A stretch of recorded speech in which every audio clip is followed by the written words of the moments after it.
Welcome to the Den of Tools. Howdy ho, guys and gals, it's Red, your friendly root tool bear, back again here in the old Den of Tools. And today we're going to talk about what could possibly be the coming end, the coming demise of probably one of the most storied brands in tool history. And that, of course, is Black & Decker. Now, before we jump into that, I want to give some of the background as to who Black & Decker is, why they're such a big name in the industry, where they come from, a brief history, if you will. So let's jump into the brief history of Black & Decker. Now, this goes all the way back to 1906 when Duncan Black met Alonzo Decker, oddly enough, and they formed Black & Decker. Actually, they met when they were both 23 and working at the Roland Telegraph Company. And they would eventually go on to set up their first machine shop in 1910. Now, they used all of $1,200 in starting capital. Now, that may seem really bootstrapping, but by today's dollars, that's around in fact, a little over $30,000. Now, the first products were making machinery for milk bottle caps and candy dipping.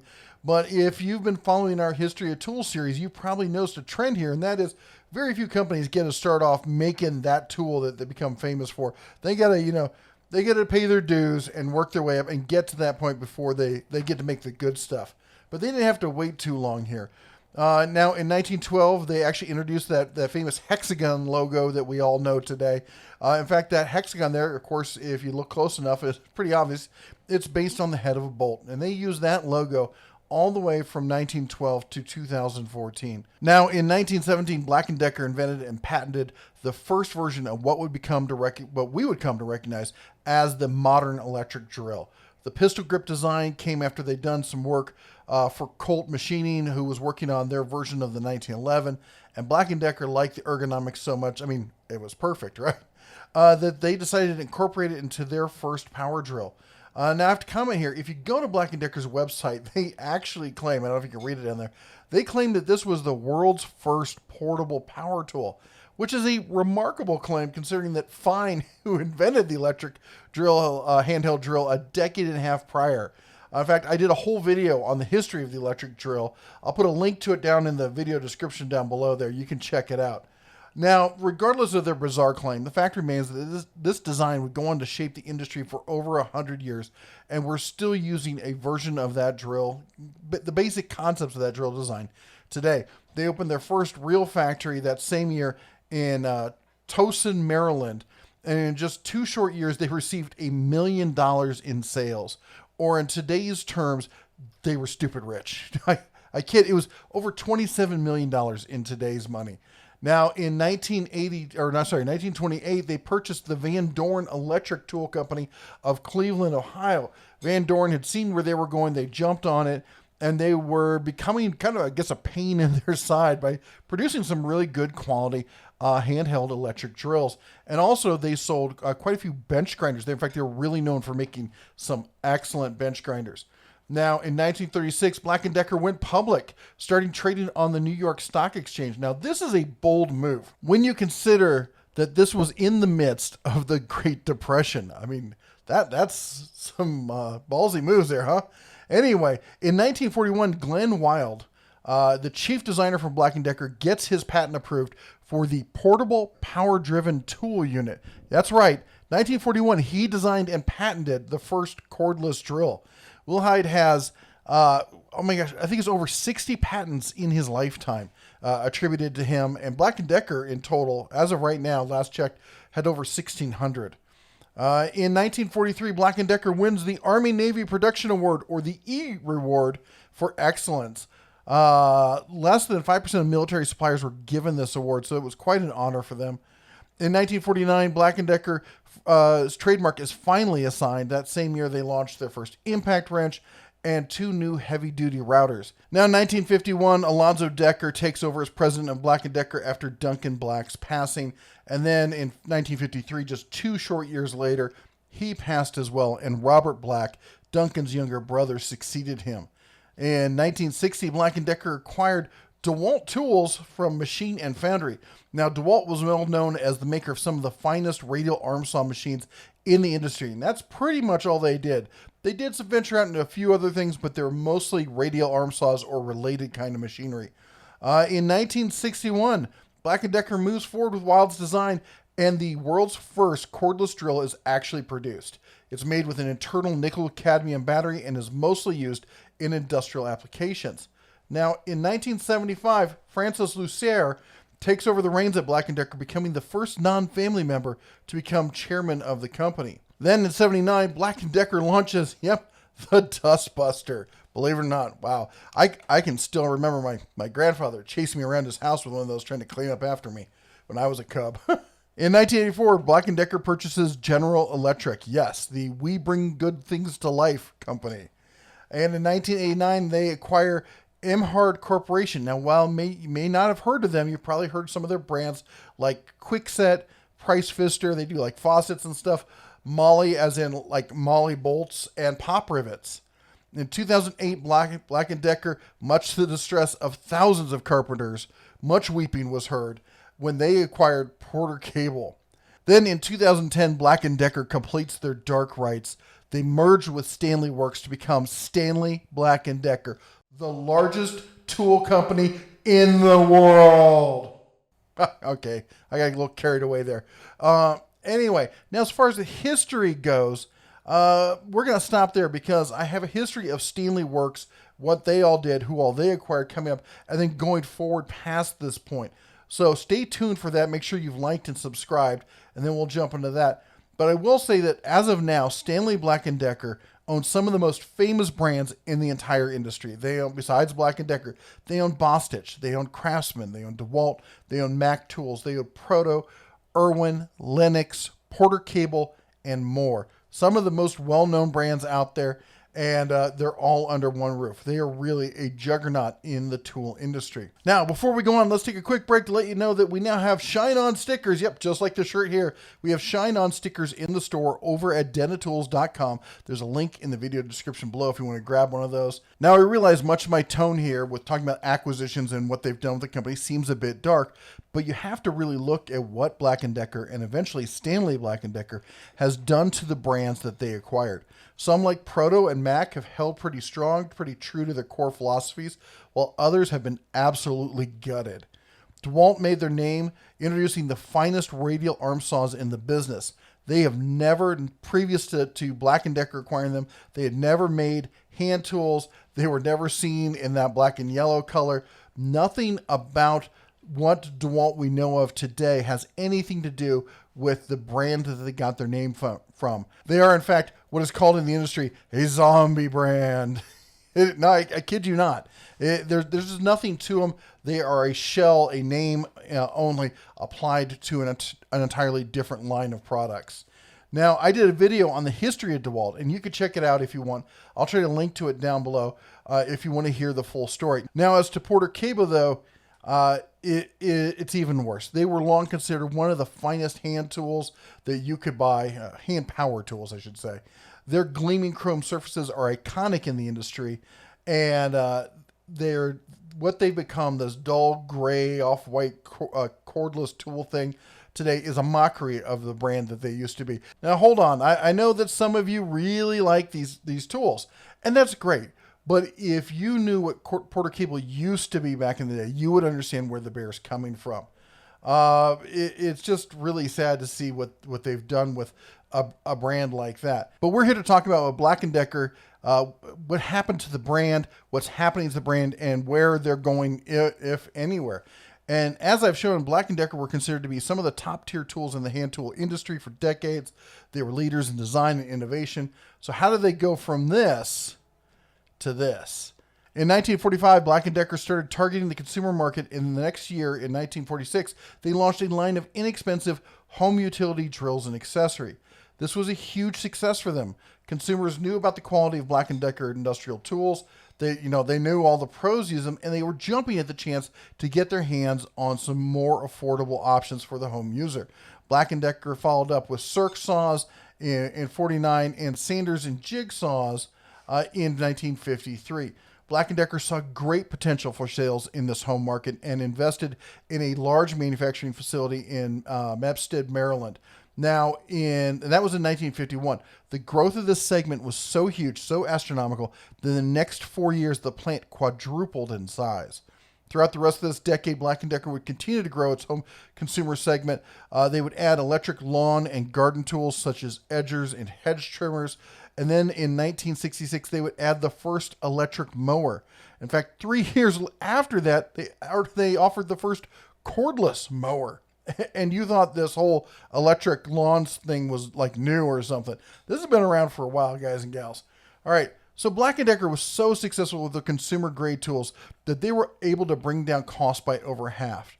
Drills that used to cost $16 were now costing $8. That'd be just under $50 in today's money. Then in 1973, they introduced the Workmate portable clamping table. I can still remember watching infomercials on the TV back in the day for these things.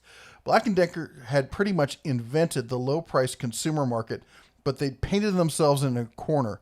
Post-war Japan was booming, and by the 70s, many Japanese cars and products were finding their way into U.S. markets.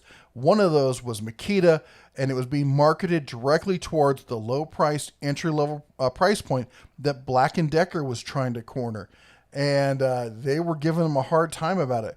While the rest of the U.S. market boomed during the 80s, it was a hard time for Black & Decker. They were forced to lay off thousands as they tried to readjust to this new market. And one of the biggest hurdles they faced had been their own success. As Black & Decker exploded in the consumer market, their professional image took a hit. The brand was now seen as a budget brand that, average Joes would use, and wasn't really seen as that professional grade that they built their name on. And the worst of it was that their profit margins, when you're dealing with these low entry-level tools, the price goes down, so does the profit margin, which means you don't have as much room for error. When you're selling high-end expensive tools, you can give up 10, 15, 20% here and there. You can't do that when you're dealing with these budget tools, and it was hurting their bottom line pretty hard. So they realized they needed to get back on it and start building out that professional grade market again. They needed to recapture some of those shares. And they did it by trying to come out with tools branded as industrial or heavy duty. And they were trying to say, look, we're back in the pro market. We're as strong as ever. Unfortunately, the market was having none of it. So what did they do? They brought in some market testing firms. And after much study of the market, they realized they pretty much done it to themselves, and that from now on, Black & Decker was pretty much going to be useless for anything other than selling basic home tools and home appliances. Yeah, that's a Black & Decker. I'm not even joking. So then, what do these marketing wizards say? Where do they take it from there? Well, that's when we saw in 1992 that they resurrected from the dead the DeWalt brand. They took these same tools that Black & Decker had been engineering and selling as industrial and heavy duty, and they just slapped black and yellow on them with some updated designs, and they launched them as a whole new brand designed specifically for the professional. And without the added weight, or the burden, I should say, of the Black & Decker brand, the brand took off. I mean, I can still remember some of the guys I worked with saying, blowing it off, saying that they would never buy them because they were just overpriced Black & Decker. But I did end up seeing lots of people buying these and using them on the job sites. DeWalt was a massive hit for them, and it's so much so that they ended up buying Porter Cable and tried to turn them into their medium-rung prosumer level line. But as for Black & Decker itself, it got regulated to the basement. It became the entry-level consumer brand that it is today. Now, this is not to say that Black & Decker has not had some successes. Their corded and cordless line of outdoor power equipment is extremely popular, in the average suburban homeowner type. Plus, they've expanded into the realm of the house. These days, they offer all sorts of home goods. They offer vacuums, scrubbers, toasters. Stop laughing. I kid you not. They've got coffee makers and tea makers. They've got mini fridges and AC units and cooking appliances. No, seriously, we've got one of their rice cookers. The thing's fabulous. And I use it. You've probably seen some of my videos. I've got their toaster oven I use in the shop for stress testing, some products for product testing, as well as for working with Kydex. But seriously, keep an eye on Kohl's between now and Christmas. They have incredibly good sales on these products, and between Kohl's cash, manufacturing rebate, we often end up picking up items like these for free or even less. And yes, I mean even less, as in they pay you to buy them. If you have questions on this, though, you'll have to ask the missus there. You can catch her on the morning streams over at the Bear's Den, and she will talk your little ear off about how to do some super couponing kind of stuff. But anyway, moving on, they've also got, they still have the Workmate, the clamping workstation. This has been a hit for them that they've just going through the years. In fact, you'll see lots of clones of these days. And by the looks of it, it looks like they're doing pretty well. I mean, look at all these drills we've got here. They've got a ton of them. But when we come up here and we look at it, we see that, you know, of the half-inch variety, there's only one listed. And the problem with that is, and I think there's actually two based on the sorting thing. Problem with that is a 3/8 is usually considered a consumer grade drill, and half-inch is when you get to a real prosumer or even professional grade drill. Yes, there will be exceptions out there, but they're so few and far between that they pretty much prove the rule that we're talking about here. In fact, when you go over and you see all the cordless screwdrivers they have, you can really see the consumer grade-ish, you know, gimmickry that pops out of it. Stuff that I would expect to see like from Works, but not from a true, you know, upper end brand of tools. Now, no offense to the people who have Works, I think they've got some fun stuff, but they're definitely a homeowner grade tool there. Now, if you look at the jigsaws and the recip saws, it seems like, and circ saws, they even have cutoff saws. It seems like there's a great selection here. And probably, you know, if you look at the sanders, they've got some fantastic. I've used a lot of their sanders. I've used their sanders for years. I remember back in the day using their sanders on construction sites. Granted, that was nearly 30 years ago, but the point is that the Black & Decker sanders they're just fine. They work great. They got orbital detail, everything you could possibly want. And then looking at combo units, you can say, well, okay, they have only a few basic combo sets, but they do have them. They're out there. But I will be honest with you, up until a few weeks ago, maybe a month ago, none of this was on the site. They had only this one specific combo set listed.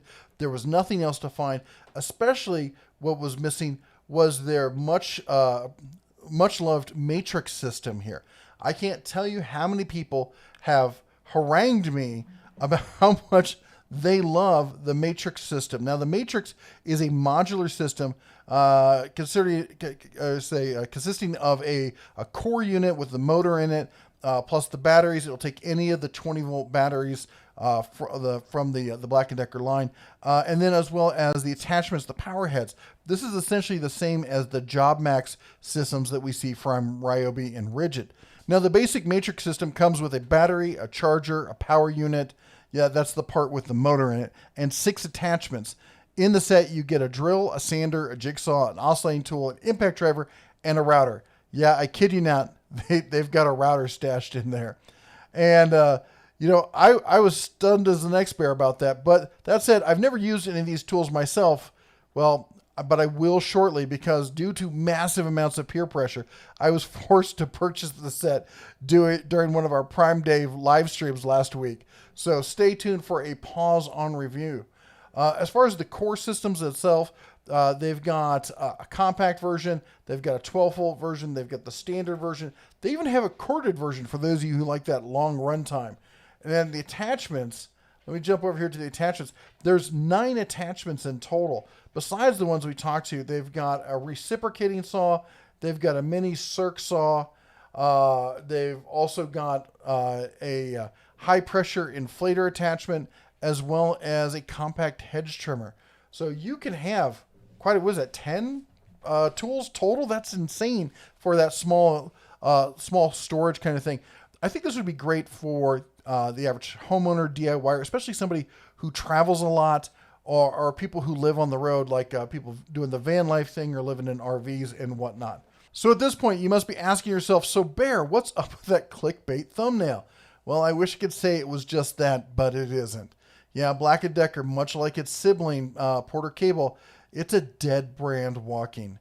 Allow me to demonstrate real quick. Let's head back over to some of the drills and such and show you what I'm talking about. So here we are on the drill page, and let's find that 1/2-inch drill that we were talking about before. This is the big boy. This is the solid workhorse drill, right? And if we click on that and we go over here and we say we want to buy it, you can't buy it directly from them. So you have to buy it through one of their retailers, and it is not to be found. It's not online. It's not local. So what are you going to do? Well, let's look at where you would normally go to buy Black & Decker. Let's check Walmart. There, Walmart. They've got a ton of Black & Decker in stock. Or do they? So let's check that store availability. We click on it. Store availability. There's a bit set. We can get on Amazon. There's a bit set. That's what's available. Now, what about Lowe's? Lowe's is famous for having Stanley Black & Decker products. They've got Black & Decker, Porter Cable, and DeWalt. All three of them. Clearly, we can see here that they've got a ton of those in stock. Let's see what they've got for pickup in store today. And they've got a drill. A 3/8 drill. One. That's it. Nothing else. That's not entirely true. They do have 3 cordless 4-volt drills, or drivers, I should say, screwdrivers, essentially. What about Home Depot? Certainly Home Depot. Look, they've got a ton of stuff. And what's available? It's entirely grayed out. You can't even get any of the Black & Decker in store. Now, your store may vary, but I've been looking around the country, and this is the continuing story that I see. Now, if you want to find a place where you can find them, you can try your local Ace. I was able to search and find some of the items in store. They have, again, just like everyone else, they have about everything listed for online, and they even have it available for delivery to the store. But as far as pickup today, only 2 or 3 items were available for instant pickup. That means that everything else is online only. At this point, it looks like Black & Decker is pretty much on the outs at every major retailer that it used to call home.